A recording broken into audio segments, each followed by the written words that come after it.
여러분 오늘 본문은요 여호수아가 죽고 나서 330년에 걸쳐서 이스라엘을 다스렸던 사사들에 대한 얘기입니다.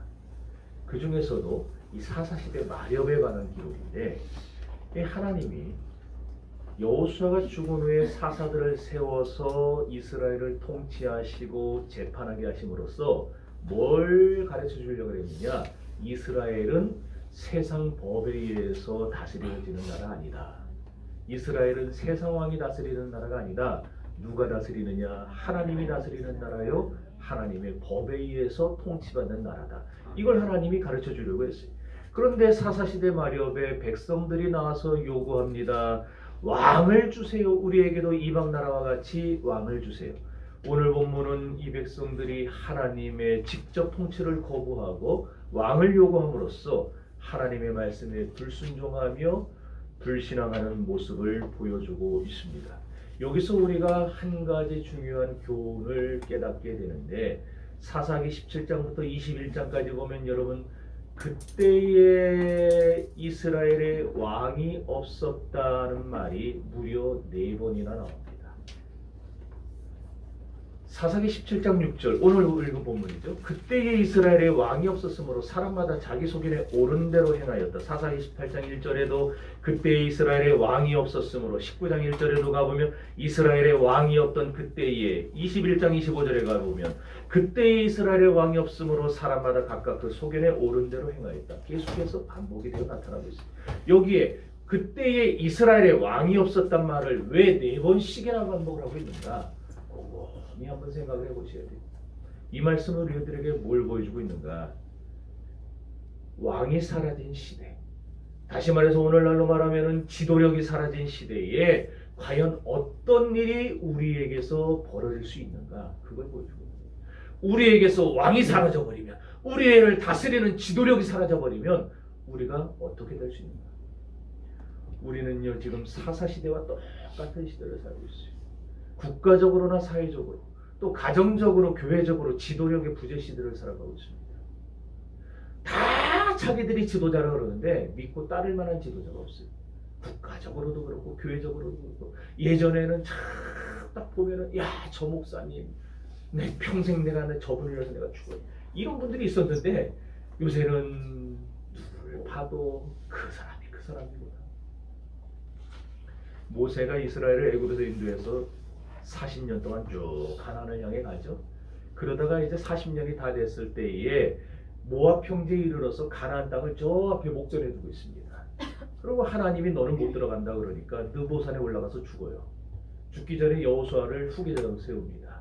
그 여호수아가 이제 후계자가 돼서 이 이스라엘 가나안 땅을 점령을 하고 그 땅을 다 지파별로 나눠주는데 요 일하고 또 여호수아도 죽어요. 그 이후에 330년 동안 하나님이 사사들을 세우는 건데 마지막 사사였던 사무엘이 늙어갈 때에 사람들이 요구한 겁니다. 우리에게도 왕을 주세요. 이유가 뭐냐? 당신은 늙었고 당신의 아들들은 불량자라 하나님을 모르는 자라. 사무엘의 아들들이 이게 참 목사의 고민이 겁니다. 목사 자식들이 참 개판치고 다니는 거. 우리는 안 그래요. 우리 교회는 안 그래요. 그런 교회들이 있잖아요. 부모, 장로, 권사 자식들이 나가갖고 개판치고 다녀요. 그러면 그 얼굴에 막 먹지라. 그러는 거예요. 당신의 아들들을 우리는 사사로 못 섬깁니다. 때려 죽여도 우리는 안 합니다. 그러니까 우리한테도 왕을 주세요. 근데 여러분 성경에 보면은 군데군데에 뭐라고 말씀하느냐? 시편 5편 2절에 보면 나의 왕 나의 주 그 다음에 나오는 말이 만군의 여호와요. 하나님이 그들의 왕이라. 시편 145편 1절에도 왕이신 나의 하나님이여 내가 주를 높이고 주를 영원히 송축하리이다. 왕이신 나의 하나님. 이 왕 대신 하나님이 인간의 몸을 가지고 이 세상에 오셨을 때에 동방의 박사들이 찾아와서 이렇게 말합니다. 유대인의 왕으로 나신 이가 어디 계시냐? 동방에서 온 박사들도 분명히 알고 있었어요. 그리스도가 우리의 왕으로 오셨다. 계시록 19장 16절이나 베드로전서 6장 15절에도 보면은 예수 그리스도를 뭐라 그러느냐, 우리 만왕의 왕이요 만주의 주라 그렇게 부르고 있어요. 그러니까 성경 계속해서 하나님이 우리의 왕이다, 예수가 우리의 왕이다 계속 가르쳐주고 있는데, 오늘 본문에서 그때의 이스라엘에 왕이 없었다고 말한다는 건 뭔 의미겠어요? 이스라엘의 왕 대신 그리스도가 없었다는 거예요. 겉으로 보면은 다 교회 다녀요. 겉으로 보면 다 예수를 믿어요. 그런데 실생활에 들어가 보면은 예수 없이 살아갑니다. 예수님을 왕으로 모시질 않는 거예요. 만왕의 왕 대신 하나님이 우리 생활에, 우리 인격 속에, 우리의 마음 속에, 우리의 주변에 하나님이 없었다는 말입니다. 이게 얼마나 심각한 문제입니까? 정신교회 성도들이 이렇게 예배에 나와서 예배하고 돌아가지만 일주일 동안 주변의 사람들이 나를 볼 때에 저 사람에게는 하나님이 없어. 얼마나 비참한 말입니까? 그러므로 오늘 우리가 읽은 사사기 17장의 말씀이 우리에게 무엇을 강조하는가 하니, 우리 그리스도인들이 예수를 믿는다고 하면서도 만왕의 왕 되신 하나님을 모시고 살지 않을 때에 우리에게도 이 사사기의 비극들이 나타날 수 있다는 걸 보여주고 있습니다. 왕이신 예수가 없는 사람들의 생활이 어떻습니까? 그때의 이스라엘의 왕이 없었으므로 사람마다 각기 자기 소견에 옳은 대로 행하였다. 내 마음대로 하는 거예요, 내 마음대로. 오늘날 이 시대의 특징이 뭐예요? 자기 마음대로요, 자기 마음대로. 자기 눈에 따라 행동해요. 자기 좋은 대로 살아요. 제멋대로 살아요. 자기 생각대로, 자기 주장대로, 자기 뜻대로 막 고집하고 막 가르쳐줘도 안 들어요, 안 들어먹어요. 다시 말하면 오늘을 살아가는 분명한 기준이 사라져버렸다는 겁니다. 어떤 지켜야 할 룰이 있는데 룰을 떠나 산 지 오래됐다는 겁니다. 과연 오늘 현대를 살아가는 이 사람들은 제멋대로 삽니다. 제멋대로 생각하고 제멋대로 말하고 제멋대로 행동하고 제멋대로 처신합니다. 그런 사람이 우리 주변에 너무나 많아요. 문제는 이런 모습이 세상 사람들에게만 나타나는 게 아니고 교회 다니는 우리들에게서도 나타날 수 있다는 게 문제입니다. 사사기 17장과 19장에 보면은 에브라임 산지에서 일어나는 두 가지 사건을 소개를 해주고 있어요. 오늘 본문 우리가 읽은 이 에브라임 산지에 살고 있던 미가라는 사람, 또 19장에 가보면은 역시 에브라임 산지에 살고 있던 어떤 레위 사람, 이렇게 에브라임 산지에 살고 있던 두 사람의 이야기를 끌어와서 전체적인 이야기를 구성을 해나가는데, 먼저 오늘 우리 여기 17장을 보면 미가는 부잣집 아들이었어요. 어느 날 어머니가 돈 1,100냥을 잃어버립니다. 이 은 1,100의 가치가 어느 정도냐? 미가가 나중에 모세의 손자 요나단에게 너 우리 집 와서 내 개인 목사 해라 하고 연봉을 제시하는데, 연봉 협상에서 내건 금액이 은 30냥이에요. 그러니까 1년에 은 30냥 주겠다. 은 30냥 준다고 하니까 이 요나단이 좋아가지고 홀라당 들어갔어요. 그걸 보면은 작은 돈이 아니에요, 은 30이. 그런데 은 1,100을 잃어버렸어요. 어마어마한 돈이죠. 도둑 맞은 줄 알고 어머니가 노발대발하면서 훔쳐간 자에게 저주를 퍼버려요. 저주. 여러분이 알고 있는 저주 뭐예요? 한번 해보세요. 그거는 잽도 안 되는 저주예요. 미가의 어머니가 미가가 훔쳐갔을 거란 심증이 있어요. 근데 물증이 없는 거예요. 물증이 없으니까 어떻게 때려잡을 수는 없고 그냥 저주를 퍼붓는 거예요. 거기다 지 아들한테 대고 방금 얘기한 그런 것도 하고 빌어먹으려고 이 새끼야. 그런데 저주를 누구 이름으로 하느냐? 그러면은 여호와의 이름으로 해요. 하나님의 이름으로 저주를 해요. 그 저주가 미가의 귀에 들어갔어요. 얼마나 저주가 무서운 내용이었는지 미가가 겁을 집어먹고 돈 그대로 들고 옵니다. 내가 이걸 주웠는데 누구 돈인지 몰라갖고 잠깐 보관하고 있었던 거라고. 그리고 다시 자기 엄마한테 드리는 거예요. 이 돈을 받고 엄마가 기뻐 기뻐하면서 이 중에 200냥을 다시 뗍니다. 그래서 미가한테 주는 거예요. 그러면서 뭐라 하느냐, 내가 이 돈으로 신상을 만들겠다, 우상 만들겠다 그거예요. 그러면서 나중에 뭐라 그러냐, 이것을 여호와를 위해서 하겠다, 여호와를 위해서 새긴 신상을 만들겠다.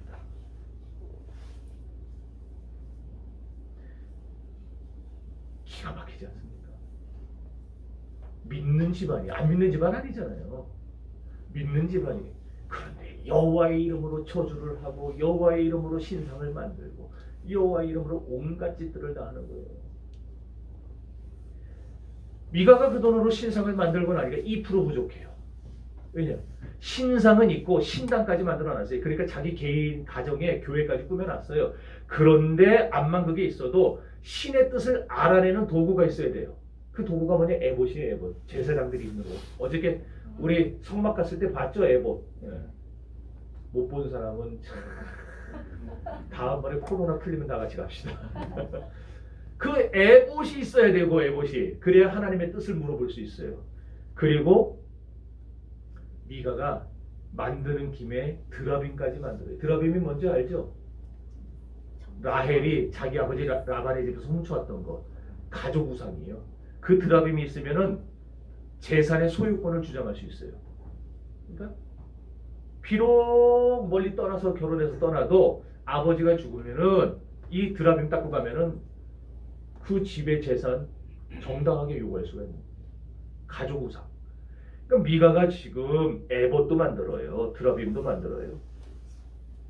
옛날에 기드온이 금으로 에봇을 하나 만든 적이 있었는데 그게 이스라엘 백성들에게 어떻게 되느냐, 음란하게 그 금 에봇을 섬겼다 그랬어요. 그러니까 하나님을 섬겨야 되는데 에봇을 만들어 놨더니 이 사람들이 하나님을 안 섬기고 엉뚱한 데 가서 에봇에게 전하고 에봇에게 빌고 그러고 하고 앉는 거예요. 그게 그들에게 올무가 됐다, 성경은 말합니다. 그런데 지금 미가는 에봇은 물론이고 드라빔까지 만들었어요. 여기서 그치질 않아요. 다 있는데 또 부족한 거예요. 뭐가 부족하냐? 제사장이 없어요. 제사장이. 기왕이면 제사장도 있으면 좋겠다. 근데 암만 봐도 자기는 유다집, 에브라임 산지에 사는 사람, 에브라임 누가 있어야 말이지. 제사장은 레위인이 돼야 되는데, 이 모세, 아론의 자손들이 돼야 되는데, 그래서 자기 아들 하나를 불법적으로 제사장으로 만들어 버려요. 그러니까 신학교 안 나왔는데 목사가 된 거예요. 자기 머리 지가 손 얹고 목사가 된 거예요. 이제 다 만들어놨어요. 그래놓고 만족합니다. 나한테 신상도 있고 예배당도 있고 에봇도 있고 드라빔도 있고 제사장도 있고 이제 다 됐다. 그러니 하나님이 나에게 복을 주실 거다. 이러고 그러던 어느 날 고향 땅을 떠나서 에브라임 경내로 들어온 떠돌이 레위인 하나가 어찌어찌하다가 미가의 집에 도착하게 됩니다. 왜 이 사람이 자기 경내, 레위인은 자기 그 기업 떠나면 안 돼요. 그 지킴이 있어야죠. 근데 왜 떠났는가? 더구나 알고 보니까 이 사람이 누구냐? 모세의 손자예요. 모세의 손자. 모세의 손자 요나단이 왜 떠나야 됐는가? 유다 지파가 11조를 안 드리는 거예요. 제사장에게. 11조를 드려야 그걸 갖고 제사장과 레위인들이 생활을 하는데 11조를 안 드려요. 안 드려요. 그러니까 먹고 살아야 되니까 자기 기업을 버리고 떠돌아다니는 목사가. 오늘날 교회에서 목사를 11조 안 하고 그러면 목사가 결국 다 그런 교회들 있잖아요. 지금 막 2중 3중 그냥 나가서 일하고 교회는 그러다 보니까 수요 예배도 없어지, 금요 철야도 없어지, 새벽 예배도 없어지, 주일날 낮에 딱 한 번 드리고 일주일 내내 목사는 돈 벌러 다녀요. 주일날 와서 설교하면 그 설교가 그 사람들의 심령을 후벼파겠습니까? 그 설교가 그 사람들 마음을 움직이겠어요? 그 얘기를 알고 나서 미가가 기뻐하면서 레위인을 자기 개인의 제사장으로 삼아요. 얼마나 참혹합니까? 목회자가 하나님의 성전에서 봉사해야 될 사람이 개인의 축복이나 빌어주는 점쟁이가 될 거예요. 그런데 사건은 여기서 끝나지 않습니다. 얼마 후에 단지파가 자기 기업으로 받은 땅을 지키질 못해요. 아모리인들이 너무 강하니까 그 땅을 정복하지 못하고 쫓겨나가지고 도리어 어디 살만한 땅이 없는가 돌아다니다가 미가의 집에 도착해요. 여기서 이 레위인 제사장을 만나게 됩니다. 그리고 그에게 말을 하는 거에 딜을 합니다. 내가 한 가정의 제사장이 되는 게 좋냐 아니면 한 지파의 제사장이 되는 게 좋냐 물어보다 말하는 질문이죠. 이미 돈 받고 팔린 목사가 돈 더 준다는데 안 따라가겠습니까? 따라가죠. 그래서 이 청년 제사장이 미가의 우상과 드라빔과 에보 다 훔쳐버렸어요. 다 훔쳐가지고 단지파를 따라서 그들의 지파 제사장이 되어서 갑니다. 이런 일련의 사건들을 보면서 우리는 경악을 금할 수가 없어요. 아까 얘기한 대로 미가의 어머니가 누구의 이름으로 미가를 저주했습니까? 여호와의 이름으로. 나중에 돈을 돌려받은 후에도 누구를 위해서 우상을 만들어? 내가 여기 내 아들을 위하여 우상을 만들겠다 했지만 그 나중에 뒤에 보면은 여호와를 위해서 만들어. 도대체 성경 어디에 하나님의 이름을 저주하는 데서 여호와 이름을 10계명에 나오잖아요. 여호와 이름을 망령되이 일컫지 말라. 하나님의 이름을 함부로 말하는 것도 죄가 될 판에 하나님의 이름으로 사람을 저주하고 오늘날 그런데 기독교인들이 그런 일들을 벌이고 있다는 거예요. 하나님의 이름으로 저주해요. 교회에 두 파가 나눠져 가지고 이쪽 파는 저쪽을 그냥 막 마귀 새끼라고 사탄의 자식이라고 저주하고 이쪽은 너희들이야말로 지옥에 들어갈 놈들이라고 저주하고 하나님의 이름으로 서로를 저주하는 데서 성경 어디에 하나님을 위해서 우상을 만들라고 했습니까? 또 미가가 우상 만들고 에봇과 드라빔 만들고 돈 주고 개인 목회자 고용할 때 그때마다 미가는 뭐라 그랬냐면은 이제야 여호와께서 나에게 복을 주실 줄 믿는다 그랬어요. 미가가 한 일이 도대체 하나님과 무슨 상관이 있어요? 하나님과 반대되는 일만 하고 하나님이 기뻐하지 않는 일만 골라서 하면서 하나님이 나에게 복 주실 거다. 나에게 복 주실 거다. 이게 오늘날 우리 현대 그리스도인들의 모습일 수 있다. 레위인이 먹고 살기 힘들다는 이유로 자기 기업을 떠나 월급쟁이가 되는 게 도대체 하나님의 뜻과 무슨 상관이 있습니까? 그럼에도 불구하고 이들은 전부 하나같이 다 말했어요. 모두 여호와를 위해서 한다. 그럼 과연 성경은 그들을 뭐라고 평가했는가? 그때에 이스라엘의 왕이 없었으므로 사람마다 자기 소견에 옳은 대로 행하였다. 여러분, 우리가 예수 믿는다고 하면서 내 안에 진정한 왕을 모시지 않으면, 내 안에 왕 대신 예수를 모시고 살지 않으면 우리도 얼마든지 그런 삶을 살 수밖에 없다는 것입니다. 오늘 이 사람들이 자기 눈에 오른 대로 행한 이유가 있었어요.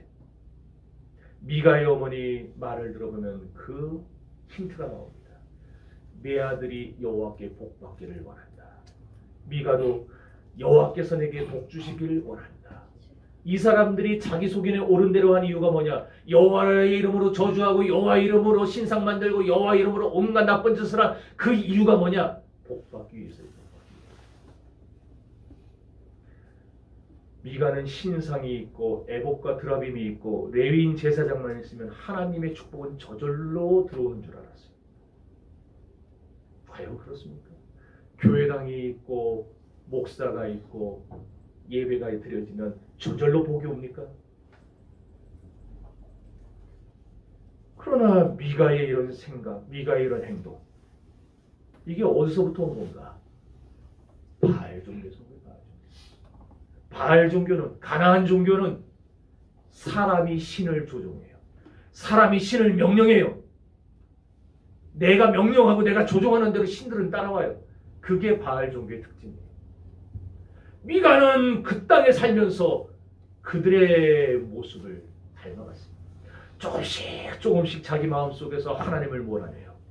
그리고 이 안에 하나님이 왕되어 있어야 될 이 마음을 자기로 채워요. 욕심으로 채워요. 복받고 싶은 마음으로 채워요.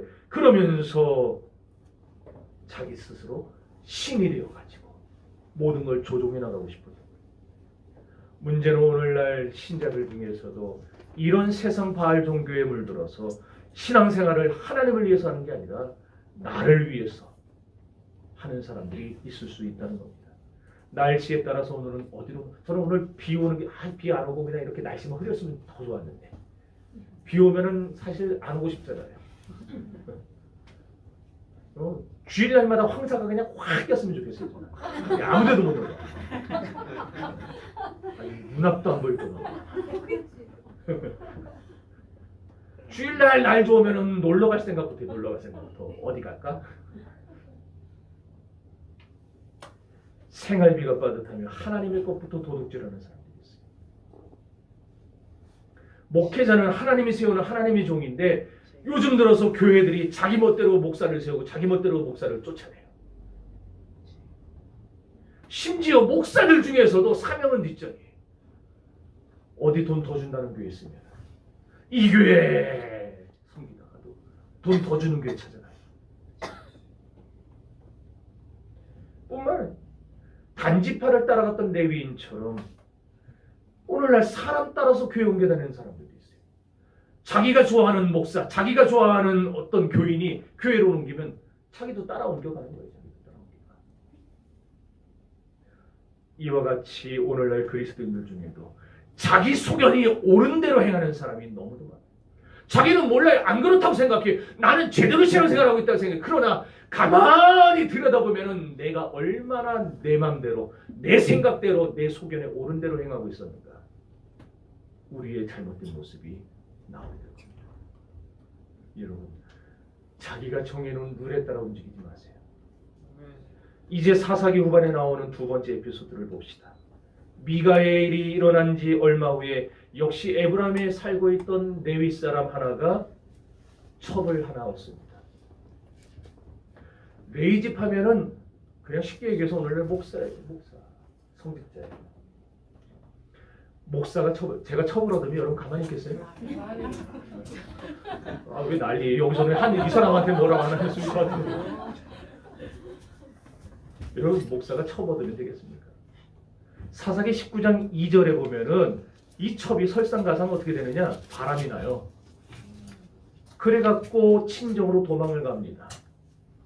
유대 율법에 보면은 결혼한 여자가 바람을 피우고 간음을 하면은 돌로 쳐서 죽였어요. 왜 남자는 안 죽이냐? 남자도 죽일 때 있어요. 근데 그 당시에는 참 여자들이 억울한 일이 많았어요. 나한테 따지지 말고.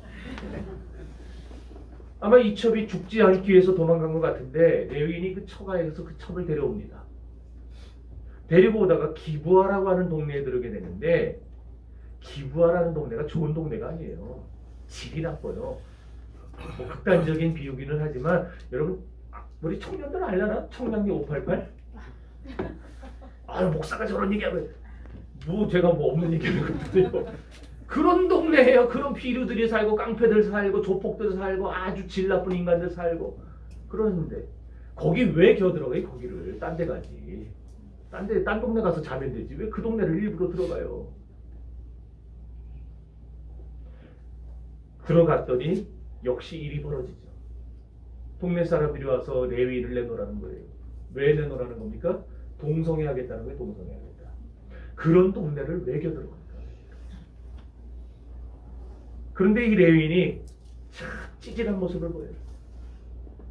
자기가 해결해야 될 문제를 자기 첩을 내보내서 해결해요. 그래서 그 여자가 그들에게 윤관을 당하고 새벽녘에 오다가 죽습니다.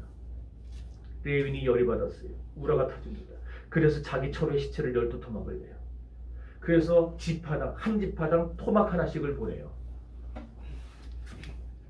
이걸 받아본 11지파가 대노하죠. 어떻게 이런 일이 있을 수 있는가? 그래서 사사기 20장에 보면은 거기 보면 온 총회가 일제히 합심해서 그랬어요. 일제히 합심해서 뭐 하기로 작정하느냐? 베냐민 지파를 죽여버리자. 결정이에요. 히브리 원문에 보면은 한 사람처럼 마음이 연합됐다고 그랬어요. 11지파가 베냐민 지파를 죽이는 일에 한 사람처럼 뜻이 맞았다는 거예요. 이에 맞서서 베냐민 지파도 죽을 수 없잖아요. 그냥 그러니까 이 사람 저 사람 다 끌어모아서 그냥 막 돌팔매질 잘하는 사람들까지 무기도 아니고 그냥 돌 잘 던지는 사람들 끌어모았는데 겨우 모은 게 26,700명이에요. 40만 명하고 26,700명하고 붙어요. 600명 남기고 다 죽습니다. 얼마나 아이러니까. 여러분, 이스라엘 백성들이요, 모세가 살아있을 때부터 이때까지 단 한 차례도 이렇게 마음이 하나 됐던 적이 없었어요. 만일 이스라엘이 모세 시대나 여호수아 시대에 이렇게 마음이 하나 됐었다면 벌써 가나안 땅은 다 정복하고 끝났을 겁니다. 하나님의 명령 앞에서는 하나 되지도 않고 제각기 살던 사람들이 하나님이 베냐민 지파 죽이라 그랬어요? 하나님의 명령 아니에요. 아니, 하나님 그러지 않았어요? 이스라엘이 우리 올라가니까 베냐민 지파 싸우니까 했더니 올라가라 하지 않았습니까? 여러분, 가만히 봐야 돼요. 사사기 1장의 앞부분에 보면은 이스라엘이 가나안과 싸우러 갈 때 물어봅니다. 하나님, 우리가 올라가야 됩니까? 싸우러 가야 됩니까? 누가 올라가야 됩니까? 그랬더니 유다 지파가 올라가라. 그러면서 뒤에다 뭐라 그랬냐면, 내가 진정 너희와 함께 할 것이고 내가 이 싸움을 너희에게 주었으니 너희가 그들을 이길 것이다. 약속을 주셨어요. 그런데 사사기 20장에 베냐민 지파와 싸우러 갈 때 물어봅니다. 하나님, 우리가 베냐민 지파와 싸우러 갑니까? 근데 이미 결정을 다 해놨어요. 그랬더니 하나님이 해요. 그래, 가라. 그런데 그 뒤에 약속이 안 나와요. 내가 너희에게 이기게 해주겠다. 너희에게 승리해 주겠다. 약속이 안 나옵니다. 하나님이 기뻐하는 명령에는 약속이 따라와요. 그러나 하나님이 원치 않는 명령, 그런 길에는 약속이 안 따라옵니다. 그런데 이 사람은 착각하는 거예요. 하나님이 가라 그러지 않았느냐? 여러분, 하나님은 우리가 마음을 다하고 뜻을 다하고 힘을 다해서 누구를 대적하기를 원하느냐? 마귀를 대적하고 원수를 대적하고 세상을 대적하기를 원하지 형제자매를 대적하기를 원하지. 하나님은 우리가 세상을 대적할 때 우리와 함께 하시고 우리에게 승리를 약속하는 분이지, 우리가 교회를 대적하고 형제자매를 대적할, 그러면 양패구상 다 같이 죽는다는 거예요. 다 같이 죽어요. 이쯤에서 이스라엘이 깨달았으면 얼마나 좋았겠습니까? 왜 하나님이 승리의 약속을 주시지 않는가? 뭐가 잘못됐는가? 깨달았으면 얼마나 좋았겠어요. 진짜 적들과 싸워야 되는데 그 적들과 싸우지 않고 슬그머니 도망친 인간들이 자기 형제자매하고는 눈에 불을 켜고 죽이려. 얼마나 기가 막힙니까? 그런데 과연 이게 사사시대만의 비극입니까? 오늘 이 시대 한국교회는 안 그렇습니까? 이 사건을 통해서 우리가 알 수 있는 것은 오늘날 우리 그리스도인들 안에 예수 없는 신앙 태도, 왕이 사라진 형식적 신앙이 얼마까지 악해질 수 있는가를 보여줍니다. 오늘 황 목사 마음 안에 그리스도가 사라져버리면 겉은 목사이지만 온갖 비열하고 더러운 짓을 서슴지 않고 할 수 있는 거예요. 오늘 정식교회 성도들 마음에 그리스도가 왕이 되지 않으면 맞다고 그러는 거예요, 지금. 뭐 녹음하는 거예요? 아니. 요한계시록. 아니, 왜 사사기 하는데 요한계시록을 네. 여러분, 우선 이 레위 사람 한번 봅시다. 우선 형식, 육체적인 쾌락에 탐닉한 사람이에요. 갈라디아서 5장 19절에 보면 육체의 이른 현저하니 곧 음행과 호색과 더러운 것과 우상 숭배와 술수와 원수 맺는 것과 분냄과 당짓는 것과 투기와 방탕함과 이런 것들이 다 뭐라 그랬냐? 육체의 일이라 그랬어. 음행. 여기 보세요. 육체의 일은 음행이라. 오늘 2절에 보면 그 첩이 행음하고 남편을 떠나. 여기 행음했다는 말이 히브리어로 자나라는 말이 자나. 자나 안 자나. 여러분, 바람 피는 사람 보세요. 배우자가 자나 안 자나 논 다음에 나가고 전화하고 막 그러잖아요. 자나 안 자나. 그런데 자나라는 단어 뒤에 알라이브라는 단어가 와요. 알라이브라는 단어가. 이 알라이브라는 단어는 뭐냐면은 무엇무엇에 대항하여라는 말이에요. 그러니까 다시 말해서 이 첩이 남편을 떠나 행음했다는 원래의 의미는 뭐냐? 이 첩이 남편에 대해서 항상 성이 나 있어요. 왜 성이 나 있냐? 성적으로 성이 나 있어요. 성적으로 만족을 못하는 거예요. 불만이 꽉 차 있어요. 그래서 다른 남자들과 간음을 하고 돌아다닌다. 그러고 다니다가 걸려가지고 죽을 것 같으니까 친정으로 도망가는 거예요. 여기서 우리 그리스도인의 가정생활을 봐야 됩니다. 이 정도 됐으면 레위인은 그 사람 끊어버렸어야 돼요. 그런데 이 레위 사람은 그 음란한 여자를 잊지 못해 다시 데려옵니다. 일반인이 그래도 문제인데 성직자가, 목회자가 윤리의식이, 성적의식이 이 정도로 타락해 있었어요. 물론 이 레위인도 할 말 많을 거예요. 왜? 그 당시 사사시대 말엽에는 모든 대부분의 남자들이 다 축척을 하고 있었어요. 그러니까 딴 사람 다 하는데 왜 나한테만 그래? 그 소리 하고 싶었을 거예요. 물어봅시다. 오늘날 그리스도인 중에 세상 관행 따라가는 사람 얼마나 많습니까? 다 해요, 다 해. 술 마시는 자리 가면 꼭 그러죠. 아유, 내가 아는 목사 장로 다 마시더라. 마시라. 어디 나쁜 짓 할 때도 아이고 그냥 해. 눈 한번 딱 감고 하면 되지. 다 하는데 왜 너만 유별나게 그러냐고. 다 한다는 거 다 한다는 거. 그러면서 세상 죄를 관행으로 받아들이는 신자들이 있어요.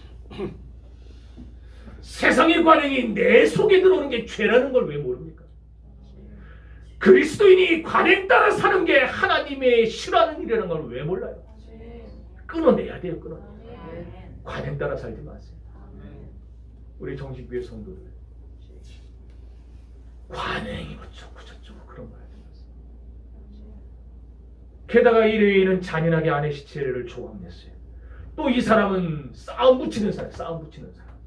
목회자가 서로 화해를 시켜야 되는데 매 가는 데마다 싸움 붙여요. 그냥 누가 그러던데?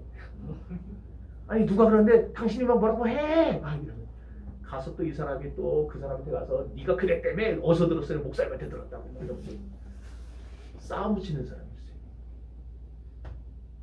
자기는 가만히 있고 시체를 토막내서 12지파에게 보내요. 그리고 자기는 뒤로 쏙 빠져버려요. 12지파가 열받아서 지들끼리 싸우다 죽어요. 오늘도 가정 안에, 교회 안에, 이 사회 안에, 국가 안에 이렇게 싸움 붙이는 사람이 있어요. 정치인들도 보면 싸움 붙여요. 그러고 싸움 붙여놓고 국민을 쫙 갈라놨어요. 지금 그냥 둘로 쫙 갈라서 서로 지금 서로 죽이려고 뭐라 합니까? 빨갱이. 이쪽은 토착교회고. 그럼 우리나라 사람 다 어디 갔어요 도대체? 대한민국은 없어요. 대한민국 사람은 없어요. 다 빨갱이고 다 일본 놈이에요.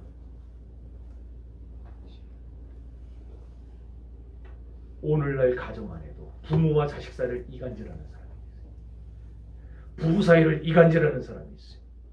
그런 사람이 교회 안에도 들어와요. 그래서 목사와 성도들을 이간질시켜요. 아이고 우리 목사님, 내가 봤는데 이러면서 또 아무개 권사가 그랬다 그러고 막 가서 누가 혹시 여러분에게 가서 제가 뭐 그랬다 그러면 저한테 와서 확인하세요. 확인 안 하고 그냥 저걸 또 이러고 다니고 자기는 빠져버려요. 싸움 붙이는 사람은요 앞에 안 나타납니다. 옛날 데모할 때 여기 데모 해보신 분들 계세요? 데모할 때 주동자 놈들은 걔네들은 안 나와요. 뒤에 숨어있지. 앞에서 뭐 또 그러는 것들이 들고 던지다가 잡혀가는 거예요. 다 이러고. 여러분 우리가 말씀을 알면 말씀대로 살아야죠. 화평케 하는 자는 복이 있나니 천국이 저희 것입니다. 여러분 싸움 끝내지 맙시다. 싸움 치지 마세요. 여러분들은 나라를 위해 기도하고 목회자를 위해 기도하셔야 돼요. 교회를 위해 기도하고 또 남편을 위해 기도하고 아내 위해 기도하고 그냥 교회 장로님 위해서 기도하고 성도들 위해서 기도하고 막 교회가 그렇게 돼야지. 교회가 모이기만 하면 둘셋 모이면 그냥 남 흉보고 시기하고 그냥 목사가 어쩌고 저쩌고 이렇게 되면은 그 교회는 순식간에 쪼그라들어요. 여러분 믿는 형제자매들끼리 싸우지 마세요. 우리 싸움은 혈과 육에 대한 싸움이 아니고 정사와 권세와 이 어둠의 세상 주관자들과 악한 영들에 대한 싸움이에요. 저는 우리 교회 당회와 우리 성도들에게 여러분에게 참 감사한 게 있어요. 우리 홍영식 장로님이 저보다 나이가 훨씬 많잖아요. 제 외사촌 형님하고 동갑이세요. 크게 따지면 저희 삼촌뻘이 되실 거고 아니면은 형님 뻘이 되시는데 제가 뭐 얘기할 때 우리 장로님 저를 다 들어줘요. 제가 이렇게 얘기하면 아멘을 해야 되는데 많이 보세요.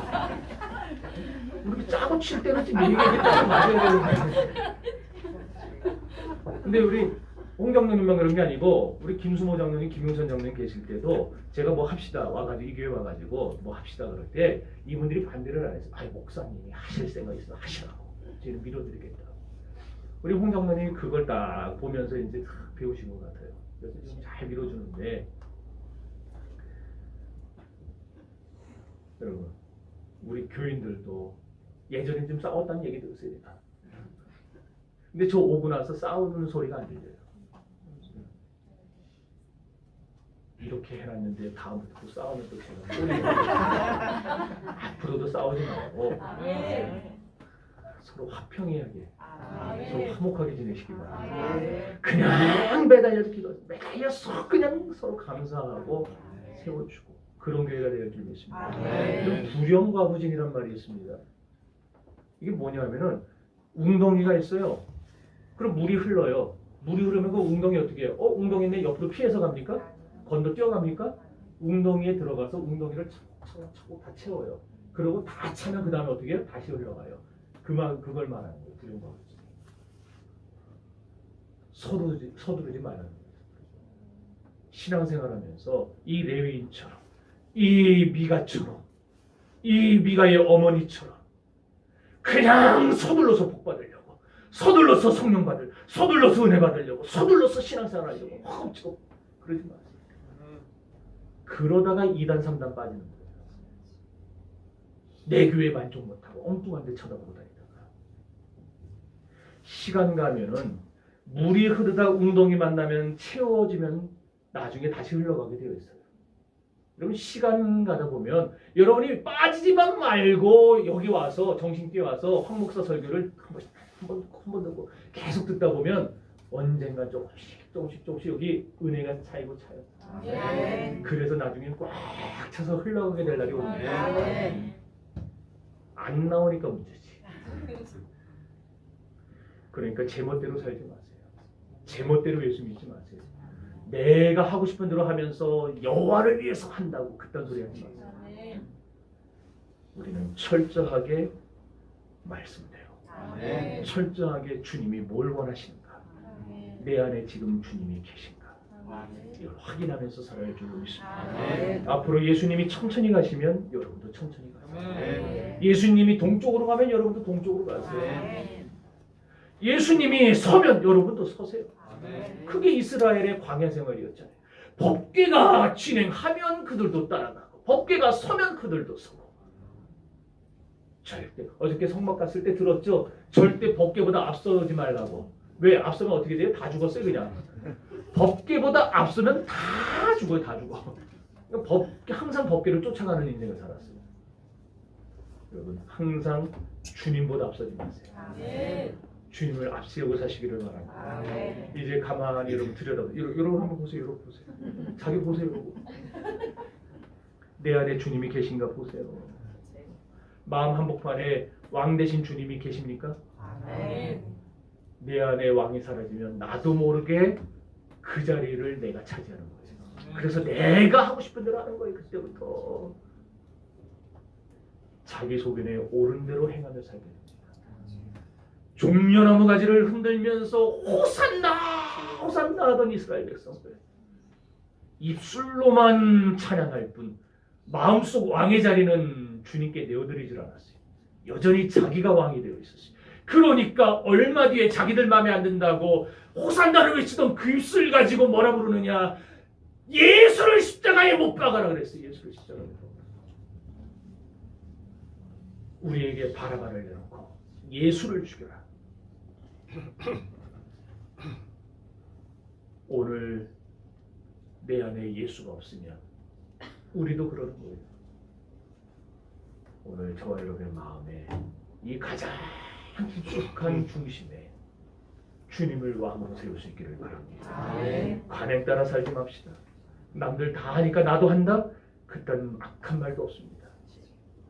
이 혼탁한 시대에 누가 진짜 이 시대를 다스리는 왕인지 누가 나의 왕인지 여러분이 보여줄 수 있기를 바랍니다. 아멘. 그래서 우리 정신교회 성도들이 이 시대에 직접 여러분이 사람들 앞에서 그들의 모델이 되시고 그들에게 증거자가 되시고 아멘. 왕을 모신 자의 삶은 이렇다라는 것을 보여줄 수 있는 아멘. 그런 인생들이 되시기를 주의 이름으로 아멘. 축원합니다. 아멘. 이 시간에 다 같이 우리 통성으로 기도합시다.